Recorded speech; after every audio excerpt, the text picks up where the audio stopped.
Ukraine अगर Minsk समझौता लागू कर देता तो ना यूक्रेन की जंग होती, ना ही डोनबास रीजन के लिए नेटो और रूस को इतना बारूद बर्बाद करना पड़ता।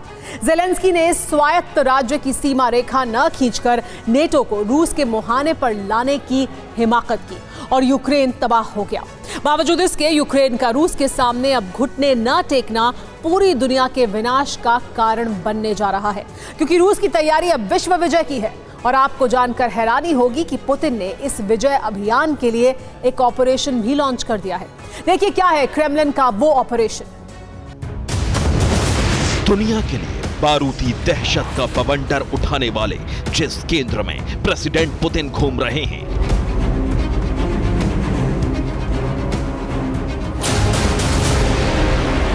वो क्रेमलिन आने वाले दिनों में दुनिया का सबसे बड़ा केंद्र बन सकता है।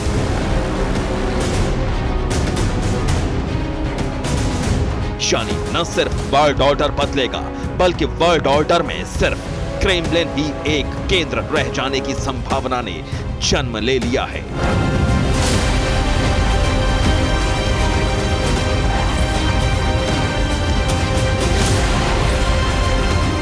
जंगी बिसात के रणनीतिक केंद्र से ऑर्डर पास हो चुका है। हथियारों का डिप्लॉयमेंट इसी ऑर्डर का पहला एक्शन है।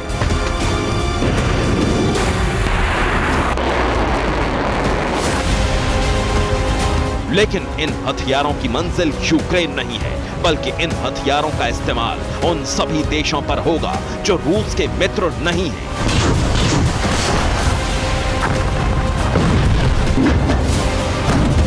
या फिर जो रूस के सामने वर्ल्ड ऑर्डर में किसी देश को तुलनात्मक रूप से खड़ा देखना चाहते हैं।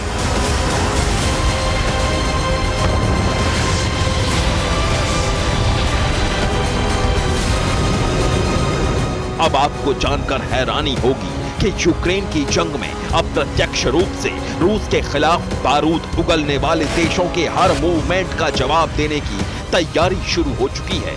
और इस तैयारी का मकसद है विश्व विजय।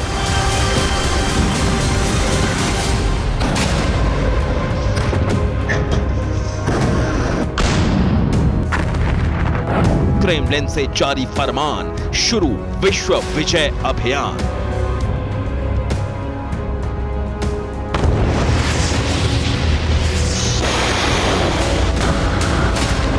पुतिन का अंतिम मिशन, संसार पर जीत का प्रण।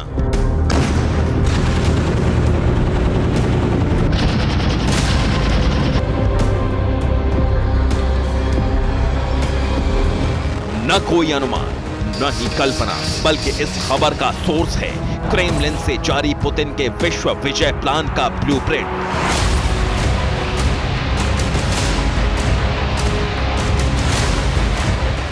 यानी अब रूस के एक्शन प्लान में सिर्फ यूक्रेन या यूक्रेन की मदद करने वाले देशों का ही नाम शामिल नहीं है, बल्कि आर या पार के मूड में आ चुके पुतिन ने उस हर देश को अपने निशाने पर लेने का फैसला कर लिया है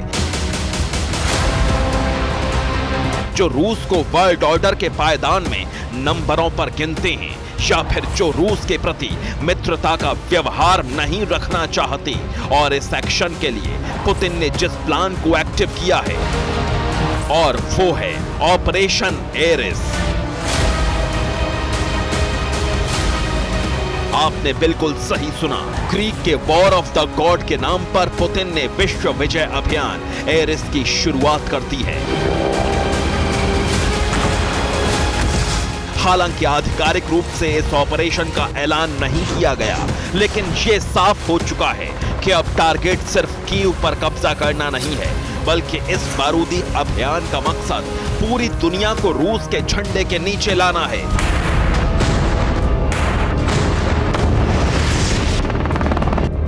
जिसका प्रमाण है रूस के उस ओपिनियन मेकर सर्गेई मर्तन का बयान, जो एक रणनीति के तहत ही अपने ओपिनियन को पब्लिकली शेयर करते हैं। अब क्या है उनका बयान, इसे देखिए। पश्चिमी देश रूस का पर्याप्त सम्मान नहीं करते हैं, इसलिए अशांति बनी हुई है और स्थायी शांति के लिए शुरुआत जंग से करनी होगी। ताकि नेटो रूस को गंभीरता से ले। वो पुतिन की तुलना किम जोंग से करते हैं। इसलिए हम सभी के खिलाफ विनाशकारी परमाणु हमला करेंगे। वॉर्सा तक हमारी मिसाइल 1.5 मिनट में पहुंच जाएगी और मुमकिन है कि गर्मी के अंत तक ये हो भी जाए। मतलब साफ है, रूस के ऑपरेशन एरिस के लिए जो कदम उठाए जाने हैं उनमें न्यूक्लियर हथियार ही विकल्प है। मुमकिन है कि बेलारूस में न्यूक्लियर हथियारों की तैनाती की वजह भी यही हो, लेकिन सिर्फ बेलारूस में हथियारों की तैनाती तक ये ऑपरेशन सीमित नहीं रहेगा।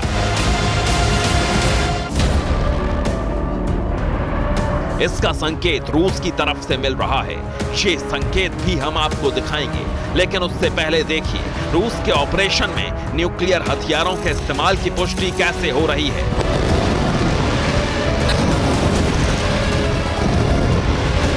रूस की राजनीतिक हस्तियां पश्चिम के खिलाफ जंग छेड़ने के पक्ष में हैं।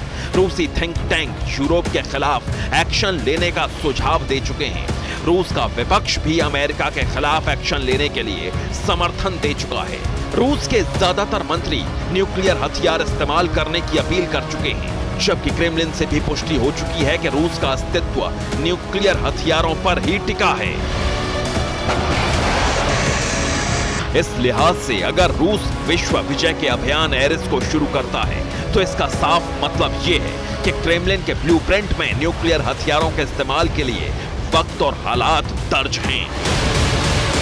सवाल यह है कि रूस न्यूक्लियर हथियारों का इस्तेमाल कैसे करेगा, कहां-कहां न्यूक्लियर हथियारों की तैनाती की जाएगी, क्या सिर्फ रूस या फिर बेलारूस में न्यूक्लियर हथियारों की तैनाती से काम चल जाएगा, क्या ये काफी है कि इन्हीं जगहों पर तैनाती होगी या फिर कुछ और जगहों का चुनाव किया जाएगा न्यूक्लियर हथियारों की तैनाती के लिए। जाहिर तौर पर कुछ तो रणनीति रूस ने तय की होगी और इस रणनीति को अंजाम तक कैसे आखिर रूस पहुंचाएगा। मुमकिन है कि रूस अपनी न्यूक्लियर तैनाती की रणनीति को अमेरिका के बिछाए जाल को ध्वस्त करने के हिसाब से बनाए, जिसकी पुष्टि ओपिनियन मेकर सर्गेई भी करते हैं। अमेरिका के नेतृत्व का ही रूस अनुसरण कर रहा है, जिसने लंबे समय से अपने सहयोगी देशों के क्षेत्र में अपने सामरिक न्यूक्लियर वेपन्स तैनात किए हैं। अब सवाल ये भी है, क्या सिर्फ जवाबी तैयारी से ही रूस का विश्व विजय का ख्वाब पूरा होगा या तैयारी का स्तर कुछ और है? रूसी समाचार एजेंसी के मुताबिक रूस ने प्रशांत महासागर में न्यूक्लियर सबमरीन की तैनाती शुरू कर दी है। तैनात की जाने वाली सभी सबमरीन्स पोसाइडन टॉर्पीडो ढोने में सक्षम होंगी। इसके अलावा बेलगोरोद और खाबरोवस्क सबमरीन के लिए भी नई योजना है। इन न्यूक्लियर सबमरीन्स के लिए भी टॉर्पीडो विकसित किए जा रहे हैं। इस तैयारी के अलावा रूस पैसिफिक फ्लीट का बैलिस्टिक न्यूक्लियर मिसाइल बेस यानी कामचट्का तैयार रखा गया है। एक बात तो है कि अमेरिका भी मानता है कि रूस के पास जो हाइपरसोनिक मिसाइल्स हैं, उससे अमेरिका का कोई भी डिफेंस सिस्टम रक्षा नहीं कर सकता। ना ही एक क्षमता चीन के अलावा किसी और दूसरे न्यूक्लियर हथियार संपन्न देश के पास है और इसीलिए रूस के ऑपरेशन एरीज की कामयाबी पर कोई संशय नहीं है। इसका मतलब साफ है, वर्ल्ड ऑर्डर में रूस की गिनती शुरू होगी और रूस पर ही खत्म हो जाएगी, जिसका प्रमाण है रूस के शस्त्रागार में मौजूद न्यूक्लियर ताकत। इसे ऐसे समझिए कि रूस के पास 5,977 न्यूक्लियर हथियार हैं, जिनमें से 1,500 परमाणु हथियार रिटायर हो चुके हैं, लेकिन 2,889 हथियार रिजर्व हैं और 1,588 टैक्टिकल वेपन्स तैनात हैं। इनमें रूस के एक्टिव हथियारों में 812 सरफेस से बैलिस्टिक मिसाइल के जरिए लॉन्च हो सकते हैं, वहीं 576 सबमरीन से और 200 न्यूक्लियर बॉम्बर्स से। इन्हें लॉन्च करने का अधिकार प्रेसिडेंट पुतिन के पास है, जिसे न्यूक्लियर ब्रीफकेस या चेगेट के जरिए लॉन्च किया जा सकता है। ये चेगेट रक्षा मंत्री और जनरल स्टाफ प्रमुख के पास है, जिसके जरिए सीधे रॉकेट फोर्स से जुड़कर न्यूक्लियर वेपन फायर किया जा सकता है।